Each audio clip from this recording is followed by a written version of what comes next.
joining us at this official side event, leveraging new end-to-end voluntary carbon market integrity to accelerate green growth in Africa.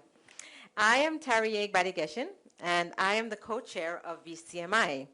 It is my pleasure to welcome you and to extend our shared gratitude to our Kenyan hosts for bringing us all together at this inaugural African Climate Summit. I'm honored to introduce Honorable Minister Jinapor, Minister of Lands and Natural Resources of Ghana. Thank you.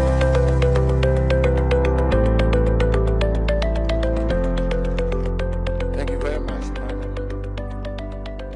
Excellencies, African climate experts, policymakers, esteemed government officials, distinguished ladies and gentlemen, permit me to use this moment to express my profound gratitude to all those herein gathered, including the Voluntary Carbon Markets Integrity Initiative, VCMI, the African Carbon Markets Initiative, ACMI, and the Integrity Council for Voluntary Carbon Markets, ICVCM.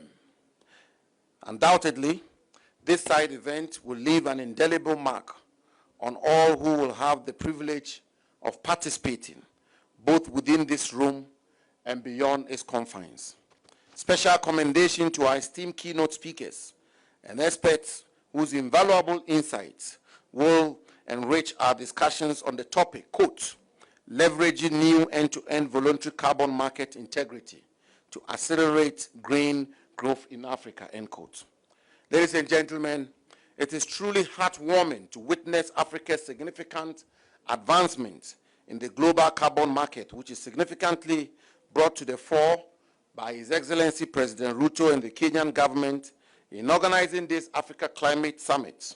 Several African nations, such as Kenya, Malawi, Gabon, Nigeria, and Togo, have expressed their commitment to collaborate with the Africa Carbon Markets Initiative to amplify carbon credit production through voluntary carbon market activation plans. Ghana, my own country, is also very interested in engaging actively in the ACMI and looks forward to a concrete engagement plan beyond this summit.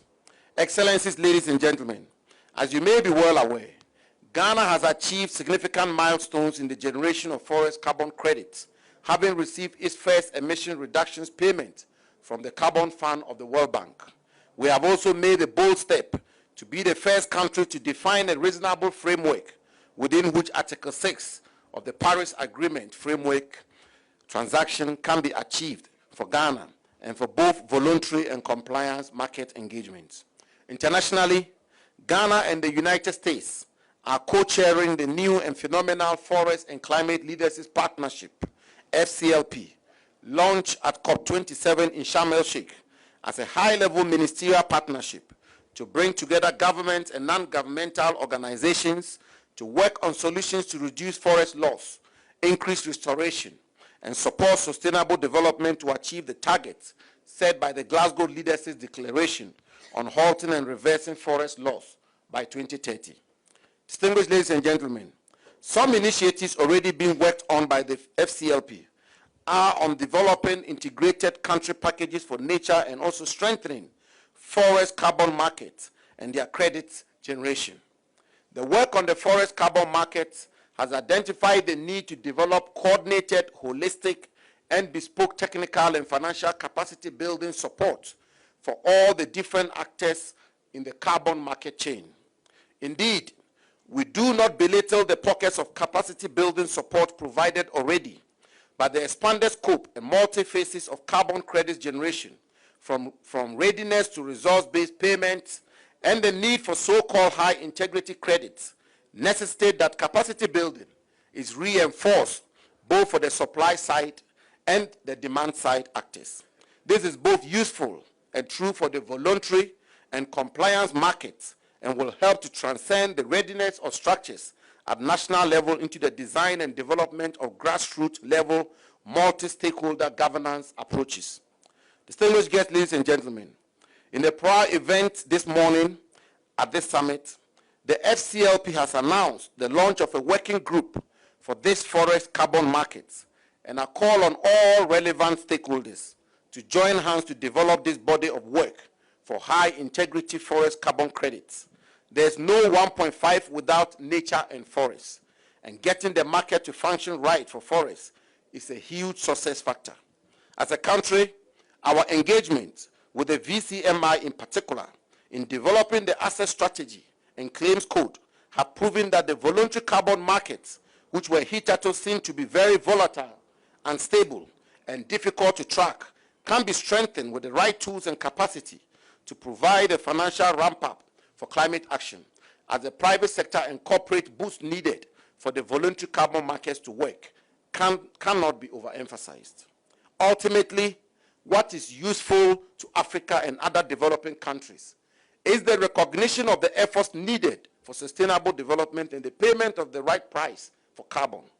Ghana believes the price will be case-specific. However, it is nothing around $5 or $10, but very much within $20 and $35, depending on national circumstances and the level of expertise and capacity to generate high integrity. This notwithstanding, we appreciate the incremental growth of the market, and in particular, the growth of developing countries to ensure that they have the right carbon market infrastructure.